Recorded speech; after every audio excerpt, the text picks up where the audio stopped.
오늘도 주의 전에 올라오신 여러분을 주님의 이름으로 환영하고 축복을 드립니다.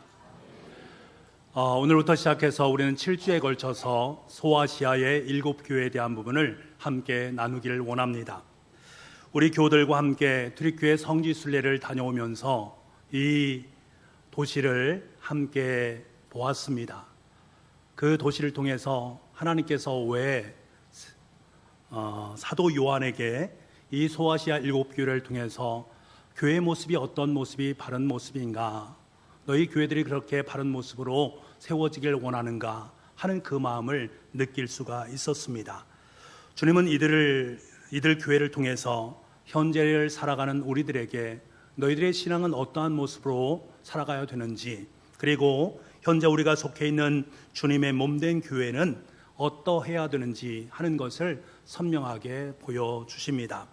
그래서 저는 7주에 걸쳐서 소아시아 7교회를 다시 한번 성령님 안에 조명시켜서 그 주님께서 주시는 말씀을 여러분과 함께 나누기를 원합니다.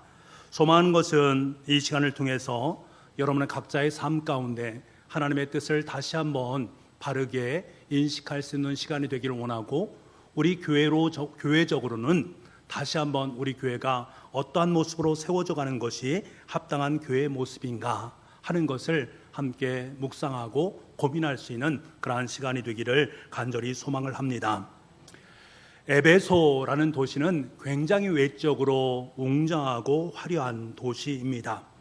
먼저 에베소 도시에 가게 되면 우리의 눈에 한눈에 들어오는 원형 대극장이 있습니다.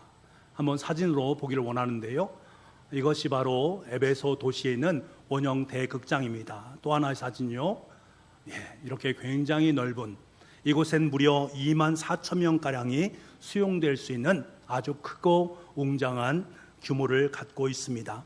여기에서는 각종 공연도 하고요, 종교적인 모임과 검투상으로 사용되기도 했는데, 당시에 에베소 도시가 얼마나 왕성하고 큰 도시였는가 하는 것을 우리가 볼 수가 있습니다.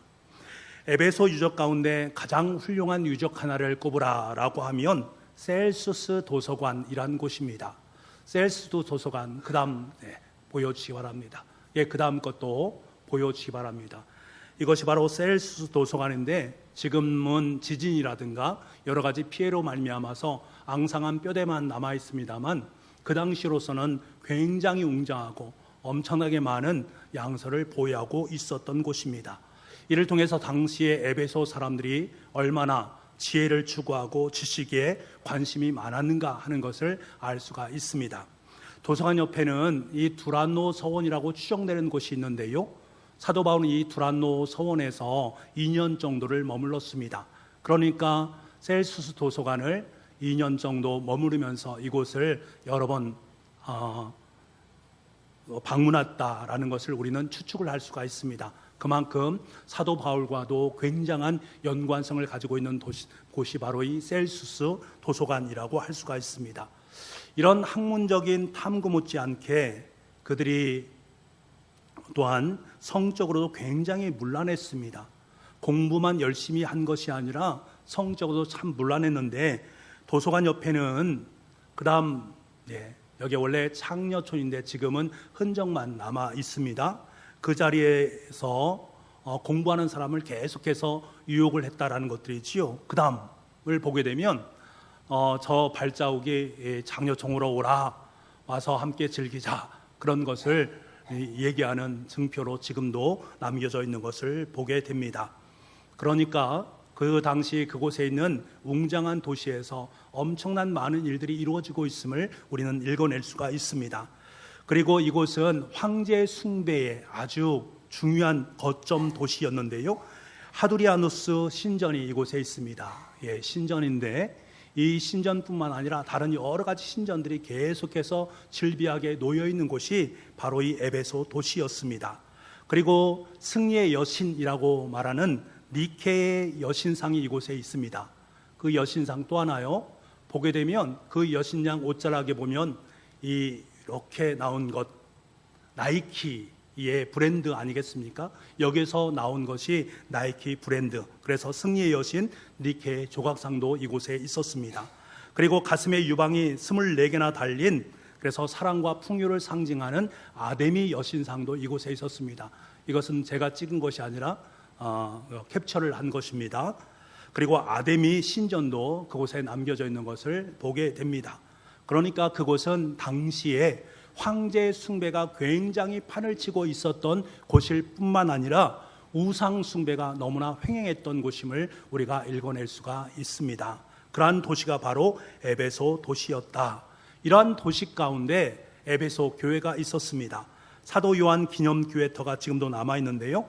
사진을 보도록 하겠습니다. 또 하나 이곳이 지금 교회터로 남아있는 것을 보게 됩니다. 여러분, 에베소 교회를 보게 되면 이 외적으로는 아데미 신전의 영향을 계속적으로 받고 있습니다. 그리고 황제 숭배의 압력 가운데 놓여있는 그곳의 모습을 우리가 보게 된단 말입니다. 여기에 더해서 내적으로 보게 되면 니골라 당이라는 거짓 선자의 꿰매 빠져서 니골라 당으로 넘어가는 사람들이 굉장히 많이 있었다라는 사실이지요. 그러니까 외부적으로 보게 되면 끊임없이 우상 숭배와 황제 숭배에 대한 것들로 힘듦을 경험해야 됐고, 내적으로는 이단들과 끊임없이 싸움을 벌여야 되는 상황 속에 놓여있던 교회가 에베소 교회였습니다. 그러니까 에베소 교회에 있어서 가장 중요한 것이 무엇이겠습니까? 그들에게서 다른 여러 가지도 중요한 것이 있었습니다만 가장 중요하게 여기는 것이 바로 진리에 대한 문제였습니다. 이 진리를 어떻게 하면 수호할 수 있을까 하는 것이 에베소 교회의 가장 중치에 대한 문제였습니다. 참으로 감사한 것은 사도 바울이 이 두란노 서원에서 2년 동안 열심히 에베소 교우들을 교육을 시켰습니다. 하나님의 진리의 복음을 전함으로 말미암아 그럼에도 불구하고 에베소 교회가 든든히 세워져 가는 것을 보게 됩니다. 이단과 우상이 판을 치는 가운데 그들은 끝까지 순결한 믿음을 지켜냈습니다. 이 모습을 바라보시는 주님께서는 너무나도 기뻐하셨습니다. 그래서 그들을 칭찬을 하시지요. 그 칭찬의 말씀이 바로 2절과 3절의 말씀입니다. 우리 같이 한번 2절과 3절 말씀을 같이 한번 읽겠습니다. 시작. 내 행위와 수고와 내 인내를 알고 또 악한 자들을 용납하지 아니한 것과 자칭 사도라 하되 아닌 자들을 시험하여 그의 거짓된 것을 내가 드러낸 것과 또 내가 참고 내 이름을 위하여 견디고 게으르지 아니한 것을 아노라. 주님께서 에베소 교회의 행위와 수고와 인내를 칭찬하고 있습니다. 그리고 악한 자들을 용납하지 아니하고 거짓말 장이들을 너희들이 확연하게 밝히고 예수님의 이름으로 고난을 받는데 끝까지 참고 인내했으니 그것이 칭찬받을 일이다 라고 그들에게 말씀하고 있습니다. 여러분, 이것은 무슨 말입니까? 믿음을 잘 지켜냈다라는 거예요. 황제의 숭배의 그 한복판에서 온갖 이단의 공격과 유혹 속에서 흔들리지 않는 진리를 수호하고 진리 가운데 굳건히 선 너희들의 모습 내가 칭찬한다 라고 주님께서 말씀하고 계십니다. 특별히 주님께서 에베소 교회를 칭찬하신 것은 그들이 니골라 당의 행위를 미워했다라고 말하고 있습니다. 여러분, 우리가 잘 알듯이 니골라 당은 우리 예루살렘 교회 최초의 7 집사님 중에 한 분이 니골라라는 분이 계셨습니다. 그런데 그가 성령 충만하고 지혜가 충만해서 하나님의 거룩한 사람으로 사역을 잘 감당하다가 배교를 하게 됩니다. 그리고 그 배교한 사람들이 무리를 형성하게 되어지고 그 무리를 일컬어서 니골라 당이다라고 말을 합니다. 이들은 부도덕한 음행과 우상 숭배를 일삼았고 교회의 진리를 흔들어 놓는 그러한 역할을 담당했습니다. 에베소 교회는 이러한 니골라 당의 영향으로 말미암아 때로는 교회의 순결성을 잃어버릴 경우도 있었고 또 그 순결성을 지키기 위해서 끝까지 몸부림을 쳤습니다. 에베소 교인들이 이것을 분별할 수 있는 은혜가 있었고 그리고 마침내 복음을 끝까지 진리로 지켜낼 수 있는 은혜가 있었단 말입니다. 주님은 이러한 그들의 모습을 바라오면서 잘했다라고 칭찬을 해 주십니다. 여러분, 우리 교회는 바로 이러한 에베소 교회를 닮아갈 수 있어야 됩니다. 요즘 우리 주위에 보게 되면 이단들과 우상 숭배에 대한 부분이 너무나 많이 횡행해 있는 것을 우리는 보게 됩니다. 말세를 살아가는 우리에게 가장 필요한 것이 무엇인가? 진리입니다. 진리 안에서 굳건하게 서는 것이 우리에게 참 중요한 것입니다. 우리는 지금 진리가 참 모호한 시대를 살아가고 있습니다. 진리의 회색 시대. 그래서 진리가 있음에도 불구하고 진리가 희미하게 보이는 현대를 살아가고 있단 말입니다. 이쪽에서 말하면 이쪽 말이 옳은 것 같고 저쪽에서 말을 하면 저쪽 말이 옳은 것 같은 희미한 진리의 시대. 영적인 분별력을 가지고 이것을 정확하게 분별해내면 참 좋을 터인데 그러하지 못하는 분별력 없는 우리의 모습을 보게 됩니다. 그래서 우리에게 절대적으로 필요한 기준점이 있고 진리점이 있습니다. 그것이 무엇인가? 바로 하나님의 말씀입니다. 진리를 수호하고 바른 분별력을 갖기 위해서는 우리는 하나님의 말씀을 사모하고 하나님 말씀을 읽고 하나님 말씀을 묵상하고 하나님 말씀을 암송할 수 있고 하나님의 말씀을 생활할 수 있는 은혜가 있어야 됩니다. 그때 우리는 영적으로 비진리와 타협하지 않는 진리의 길을 온전히 걸어갈 수 있습니다. 바라고 소망하는 것은 저와 여러분이 바로 이 진리의 길을 아름답게 걸어갈 수 있기를 간절히 소망합니다. 우상으로 가득한 에베소에서 에베소 교회 성도들이 구분분투하며 지켰던 복음의 진리, 주님의 이름을 위해서 견고하고 게으르지 않게 이 진리를 지켜냈습니다. 우리도 세상 가운데 주님의 뜻을 이루기 위해서 견뎌야 할 때가 있습니다. 세상의 원리에 타협하지 아니하고 진리를 위해서 끝까지 싸워야 될 때가 있단 말입니다. 그때가 바로 지금입니다. 주님께서는 우리가 진리 가운데 굳건히 서서 진리를 수호하고 분별하기 위해서 몸부림치고 있는 우리의 모습을 바라보고 계십니다. 그리고 우리를 칭찬하십니다. 바라고 소망하는 것은 우리 교회가 에베소 교회처럼 진리 안에 든든히 서워져 갈 수 있는 아름다운 주님의 교회로 아름답게 세워질 수 있기를 간절히 소망합니다. 그래서 주님으로부터 칭찬을 많이 듣는 우리가 되기를 원합니다. 그런데 이 에베소 교회를 보면 주님의 칭찬도 받았습니다만 그들에게도 부족한 것이 있었습니다. 그것이 무엇인가 하면 바로 사랑이란 것입니다. 4절 말씀입니다. 그러나 너를 책망할 것이 있나니 너희 처음 사랑을 버렸느니라. 에베소 교회는 진리를 사수하기 위해서 총력을 기울였습니다. 하지만 이런 가운데 그들이 놓친 것이 있으니 그것이 바로 사랑이라고 말씀하고 있습니다. 진리 하다가 잃어버린 것이 바로 사랑입니다. 에베소 교회는 첫사랑의 감격을 잃어버렸습니다. 두란노에서 잠을 설치면서 사도 바울을 통해 들었던 그 하나님의 말씀에 대한 감격과 그 사랑의 깊이를 그들은 점점 상실해버렸습니다. 밀레도에서 사도 바울을 배웅하면서 눈물을 흘렸던 그 사랑의 마음, 그 열정 어린 사랑의 마음이 점점 식어지기 시작합니다. 의무적으로 움직이는 죽은 조직처럼 보이기 시작합니다. 여러분, 신앙은 균형입니다. 어떠한 균형인가? 한쪽에는 진리의 복음을 붙잡는 것이고 또 다른 한쪽에는 주님의 사랑을 붙잡는 것입니다. 지금 에베소 교인들은 왜 이렇게 몸부림치면서 하나님의 복음을 수호하기 위해서 애쓰고 노력하고 수고한 것입니까? 그 이유는 다른 것이 아닙니다. 주님을 사랑하기 위함이었습니다.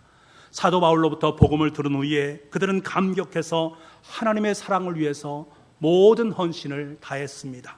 이단과 싸움을 한 것도 황제 숭배를 거부하면서 목숨을 내어놓고 복음을 수호한 것도 다른 이유가 아닙니다. 주님을 사랑하기 때문입니다. 주님을 향한 사랑의 마음 때문에 이 모든 것을 감수할 수 있었단 말입니다. 그런데 시간이 지나면서 그들에게는 이 첫사랑에 대한 부분이 서서히 식어지게 됨으로 말미암아 그들에게 남겨지는 것은 진리, 수호라는 빈 껍데기만 남겨지게 됩니다. 여러분, 신앙생활을 오래 하다 보면 사람들은 자신만의 신앙의 틀거리를 형성하게 됩니다. 내 신앙의 틀거리는 날마다 확장될 수 있어야 됩니다. 주님의 진리의 말씀과 사랑으로 점점 확장될 수 있어야 됩니다. 그런데 문제는 시간이 지나면 이 부분이 점점 사라져버리고 그저 기계적으로 습관적으로 사랑의 행위만 남겨지는 우리의 모습을 봅니다. 이때가 가장 위험한 것입니다. 왜 그런가 하면 이때 모든 부분을 정죄할 수 있는 우영성을 낳기 때문에 그렇습니다. 분명히 내가 진리 안에 살아가면서 하나님의 은혜를 받고 있다라고 하면서도 타인의 신앙에 대한 날카로운 눈빛을 가질 경우가 바로 이때라는 사실입니다. 점점 바리새인의 모습을 닮아가고 있습니다. 내면은 점점 굳어지게 되어지고 하나님의 말씀은 잘 들어오지 않습니다. 왜 그런 것일까? 하나님에 대한 사랑을 점점 상실했기 때문에 그렇습니다. 내가 정말로 하나님을 사랑해서 그 사랑이 내 마음속에 가득 채워져야 되는데 그것이 점점 사라짐으로 말미암아 강팍한 내 마음만 남겨지게 되는 것입니다. 이런 경우도 있습니다. 분명히 신앙생활을 열심히 합니다. 그런데 내 삶 속에 무엇인가 부족한 면이 있습니다. 예배의 감격은 분명히 예배를 드리는데 예배의 감격은 사라지고 찬송은 하나님 앞에 열심히 드리는데 무덤덤한 내 가슴을 만나게 됩니다. 하나님 말씀을 들어도 찬양을 들어도 뜨뜻미지근한 그런 마음이 내 마음속에 가득 채워진단 말입니다. 그 이유가 무엇이겠습니까? 주님과 만났던 그 사랑의 심장이 서서히 식어졌기 때문입니다. 여러분, 우리가 왜 진리를 지켜야 되는 것입니까? 왜 우리는 진리를 외치는 것입니까? 주님을 사랑하기 위함입니다. 이것을 잃어버리게 되면 우리는 바리새인들처럼 사나워지게 됩니다. 미적지근한 신앙으로 살아갈 수밖에 없다라는 사실입니다. 여러분은 왜 신앙생활 하십니까? 왜 교회에 나오십니까? 왜 하나님을 섬기십니까? 그 이유는 단 하나입니다. 하나님을 사랑하기 위함입니다. 이것이 상실되어지면 남을 정죄하게 되어 있고 신앙생활은 재미와 기쁨을 상실하게 되어 있습니다. 내 신앙이 하나님을 향해야 되고 하나님의 사랑에 충만할 수 있는 은혜의 삶을 살아가야 됩니다. 교회 공동체는 사랑을 잃어버린 장소가 되어서는 안 됩니다. 자기 눈에 들보는 깨닫지 못하고 형제의 눈에 있는 티를 바라보면서 잘못되었다라고 말하기보다는 그 형제를 향한 주님의 사랑의 마음을 품을 수 있어야 됩니다. 어거스틴은 제자들에게 이런 말을 했습니다. 그대들은 진리를 한 번 강조할 때 사랑을 두 번 강조하십시오. 세상은 우리의 사랑을 통해서만 진리를 분별할 수 있습니다. 중요한 것은 진리를 말할 수 있는데 진리를 말하되 사랑 안에서 진리를 말해야 된다라는 것을 우리에게 요청합니다. 전에 교회에서 성도님들 간에 다툼이 있었습니다. 그런데 그 다툼을 어찌 보면 말하기 위해서 저에게 찾아오셔서 두 분이 동일하게 말씀을 하십니다. 그것에 대한 전모를 말씀하시는데 제가 깜짝 놀란 것은 무엇인가 하면 그분이 다툰 이후에 그 깊이 있는 내면을 보니까 다른 것 때문에 다툰 것이 아닙니다. 교회를 너무나 사랑하기 때문에, 교회를 너무나 사랑하는 거예요. 그 사랑이 깊어지니까 서로 다툼이 있는 그 모습을 바라보았습니다. 그런데 문제는 이 사랑의 방법이 사뭇 달랐다라는 사실입니다. 자신의 사랑의 방법이 진리라고 여기게 되었습니다. 그러니까 그 사랑의 방법을 강조하다 보니까 진정한 사랑이 상실되는 모습을 보게 된 것입니다. 정말 주님을 사랑합니다. 열심히 교회를 위해서 봉사하고 충성한 삶을 삽니다. 그런데 그 사랑의 방법이 서로 달랐다라는 것을 깨닫게 되었습니다. 왜 이런 결과를 낳게 되는가? 진리와 사랑의 균열이 있었기 때문에 그렇습니다. 여러분, 진리는 사랑과 함께 가는 것입니다. 어찌 이 둘이 분리될 수 있겠습니까? 사랑과 함께하지 않는 진리는 남을 정죄하는 칼이 될 수 있다는 사실을 우린 늘 유념할 수 있어야 됩니다.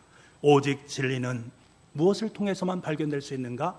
주님의 사랑을 통해서만 발견될 수 있습니다. 그래서 우리는 진리를 한 번 강조할 때에 사랑을 두 번 강조하라 라고 말하는 어거스틴의 이 말을 꼭 명심할 수 있어야 됩니다. 저는 오늘 말씀을 준비하면서 목사인 나는 과연 어떠한가, 저를 이 말씀에 비추어 보았습니다.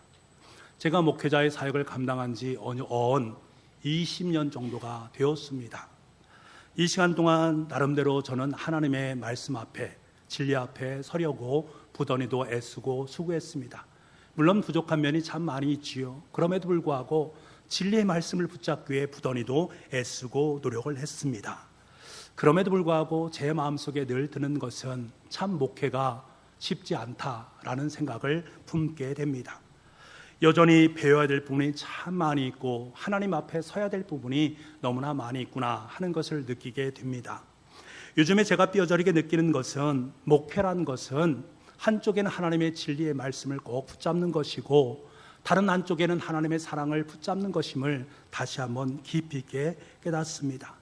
하나님의 말씀 앞에 서서 말씀대로 교우들을 양육하고 노력은 합니다만 여전히 부족한 저의 모습을 만나게 되는 것들이 있지요.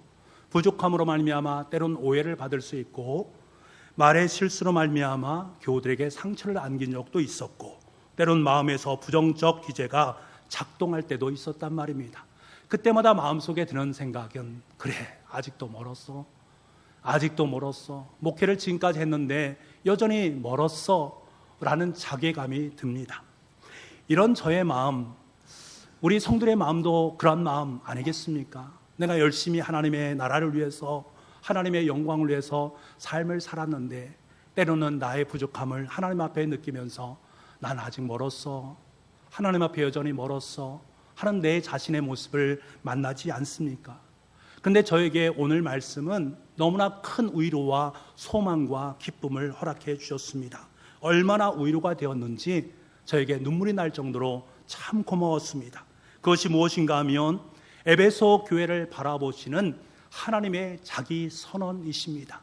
주님께서 에베소 교회를 통해서 스스로를 이렇게 말씀을 하십니다. 1절 말씀에 에베소 교회의 사자에게 편지하라. 오른손에 있는 7뼈를 붙잡고 7 금촛대 사이를 거니시는 이가 이르시되, 예수님은 자신을 소개하면서 뭐라고 말씀하시는지 아십니까? 에베소 교회는, 그 교회의 주관자는 바로 나다. 나는 에베소 교회의 주관자다 라고 선언하시는 주님의 말씀입니다. 주님은 자신을 7뼈를 붙잡고 7 금촛대 사이를 거니시는 분이라고 묘사를 하고 있습니다. 여기서 7뼈과 7 금촛대가 무엇을 의미하는지 요한계시록 1장 20절은 이렇게 말합니다. 7뼈는 7 그 교회의 사자요 7 촛대는 7 교회니라. 그러니까 이것은 무슨 말입니까? 주님께서 교회를 주관하시고 교회 가운데 거니시면서 교회의 일을 사역하신다라고 말씀하고 있는 것입니다. 다시 말하면 교회는 주님께서 이끄시고 주님께서 주관하십니다. 교회 속에 속한 교우들을 주관하시는 분이 바로 예수 그리스도시다라는 것을 너무나 분명하게 우리에게 말씀합니다. 주님은요 7뼈를 말씀하시면서 단순히 7뼈를 가진 분이라고 말씀하지 않습니다. 내가 7뼈를 붙잡고 있다라고 말씀을 하고 있습니다. 붙잡고 있다라는 것은 주님께서 교회를 아주 강력한 당신의 짧지 않은 능력의 손으로 붙잡아 주고 계시다라는 사실을 우리에게 말씀하는 것입니다. 저와 여러분을 붙잡고, 그것도 강력하게 붙잡고 그 능력으로 우리의 삶을 인도해 주시고 계신 분이 바로 주님이시다라는 것을 우리에게 말씀해 주고 있습니다. 그리고 주님은 금촛대를 말씀하시면서 그저 7 금촛대 사이에 서 계신 분이 아니라 7 금촛대 사이로 거니시는 분이다라고 강조하고 있습니다. 교회 현장을 다니시면서 활동하시고 교회의 여러 가지 일들 하나하나 속에 은밀하게 내밀하게 말씀하여 주시고 이끌어 주시고 인도하시는 분, 교회에서 역사하시는 분이 바로 나 자신이다라고 주님은 우리에게 말씀하고 있습니다. 저는 이 사실 앞에 참 눈물이 나도록 고맙습니다. 교회의 주관자는 목사도 아닙니다. 교회의 주관자는 중직자분도 아닙니다. 교회의 주관자는 교우들도 아닙니다. 오직 예수 그리스도 한 분이심을 확인하게 믿습니다. 그런데 우리는 어떻습니까? 우리가 교회의 주인이라고 생각하는 경향이 있습니다. 내가 해가는 것은 옳은 것들이고 내가 하지 않는 것은 바르지 않은 것이다. 내가 하는 것은 최선의 방법이 될 수 있다 라고 이야기하는 우리의 모습을 만날 때가 있습니다. 사실 북북교회를 다니면서 제 마음속에 그런 마음이 있습니다. 어찌 그런 말이 없겠습니까? 없다면 거짓말입니다. 교우들이 아프면요, 제가 기도를 하지 않아서 우리 교우들이 아픈 것 아닌가? 교회가 부흥하지 않으면 이 목사가 열심히 하지 못함으로 말미암아 부흥하지 않은 것이 아닌가? 교우들이 예배의 감격을 누리면서 기쁨과 감격의 삶을 살아가야 되는데 이 목사가 설교를 잘 준비하지 못함으로 말미암아 그러한 은혜를 받지 못하는 것이 아닌가? 때로는 우리 교우들이 기쁨과 감격으로 살아가는 그 모습을 바라면서 그래, 하나님께 감사하자, 그렇게 열심히 그렇게 귀한 모습으로 때로는 치유의 간증을 들을 때 얼마나 마음속에 큰 감동과 기쁨이 오는지, 그래, 하나님은 이렇게 일하고 계시지, 모든 것들 하나하나가 다 제 책임처럼 느껴지는 것이 사실입니다. 그러니 얼마나 어깨가 무겁겠습니까? 이것이 사실이란 말입니다. 그런데 주님께서는 저에게 깨닫게 해주신 것이 있습니다.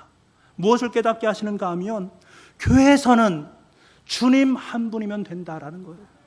교회에서는 주님 한 분만으로 된다라는 것입니다.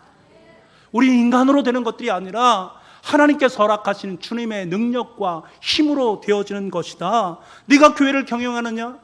네가 교회를 이끈다고 생각하느냐? 착각하지 말아라. 착각하지 말아라. 내가 북북교회를 주관하고 있다. 예수님께서 북북교회를 주관하고 계시는 줄 믿습니다. 제가 하는 것도 아니고 여러분께서 하는 것도 아닙니다. 주님께서 교회를 주관하고 다스리고 계신데 저는 목사라는 그 직분을 가지고 숟가락 하나를 얹고 있으면서 불구하고 내가 모든 것을 잘해야만이 잘하는 목사야 라고 생각하는 저의 마음을 느끼게 만들어 주셨습니다. 그것이 아니야 라고 말씀하시는 주님의 음성을 듣게 됩니다. 여러분, 교회는 그 어떤 누구도 주님이 누려야 될 그 영광을 대신할 수가 없습니다. 저를 비롯해서 우리 모든 교우들 모두가 교회의 주인은 주님이시라는 사실을 인정할 수 있기를 원합니다. 교회의 주인은 하나님이십니다. 교회의 머리는 예수 그리스도이십니다. 교회를 운영하시는 분은 성령 하나님이신 줄 믿습니다. 이것을 우리가 고백할 때 우리의 짐은 가벼워질 수가 있습니다. 우리의 삶은 하나님 앞에 감사와 찬송으로 열매를 맺을 수가 있습니다. 교회의 부흥은 바로 여기에 있습니다. 교회의 주권자는 오직 예수 그리스도 한 분뿐임을 인정하면서 저와 여러분의 정과 욕심을 십자가에 못 박아야 됩니다. 예수님은 십자가에 못 박았듯이 저도 십자가에 못 박혀야 되고 여러분도 십자가에 못 박힐 수 있어야 됩니다. 그럴 때 우리 교회는 부흥할 수 있습니다. 우리의 마음속에 슬며시 깃들려고 하는 이 주인됨을 내려놓아야 됩니다. 교회의 운전대를 주님의 손에 양도할 수 있어야 됩니다. 그때 우리는 진리 가운데서 진정한 사랑을 나눌 수 있습니다. 진리와 함께 성도를 위해서 헌신하고 섬길 수 있는 은혜가 우리 가운데 있는 줄 믿습니다. 여러분, 우리는 순간순간 이것을 발견할 수 있어야 됩니다. 지금 내 곁에 오셔서 강력한 당신의 손으로 내 삶을 붙잡고 계시는 그 하나님의 손을 느낄 수 있기를 간절히 소망합니다. 나의 아픔을 아파하시고 나의 삶 속에 역사하시고 나를 격려하시고 나를 위로하시고 소망을 베풀어 주시는 분이 바로 주님이신 줄 믿습니다. 이것을 깨닫게 되면 우리는 내려놓을 수 있습니다. 봉사에 대한 우리의 자세는 사뭇 달라질 수 있습니다. 사실 우리는 교회에서 많은 사역을 감당하면서 때로는 내 이름이 드러나기를 소망할 때도 있었고 내가 칭찬받을 때 그때도 있어야 되고 내가 교회에서 누리는 것들을 당연시 여기는 그러한 마음이 있을 때도 있습니다. 나 아니면 안 돼 라는 생각을 가질 때도 있단 말입니다. 그래서 때로는 분노도 하고요, 상대방에게 아픈 경험을 주기도 하고 상대방을 이해하지 못할 때도 있습니다. 이것이 우리의 모습입니다. 연약한 우리의 모습일 수밖에 없습니다. 그런데 주님께서 오늘 저와 여러분에게 아주 너무나 분명하고 선명하게 말씀하고 있습니다. 교회를 움직이는 동력은 너의 힘과 능력과 재능에 있는 것이 아니다. 너희들이 가지고 있는 능력, 너희들이 가지고 있는 힘이 아니다. 내가 너희 교회를 강력하게 붙잡기 때문에 교회가 세워지고 있는 거예요. 내가 북북교회를 하나님의 강력한 손으로 붙잡기 때문에 너희 교회가 세워지고 있는 거예요. 내가 직접 북북교회의 세밀한 부분까지 하나하나 살피고 있기 때문에 교회가 지금 주님의 교회로 서가는 거야. 너희들이 기쁨으로 그 사역을 감당할 수 있는 거야. 우리에게 말씀하시는 주님의 음성을 들을 수 있기를 간절히 소망합니다. 이것으로 우리는 힘을 낼 수 있습니다.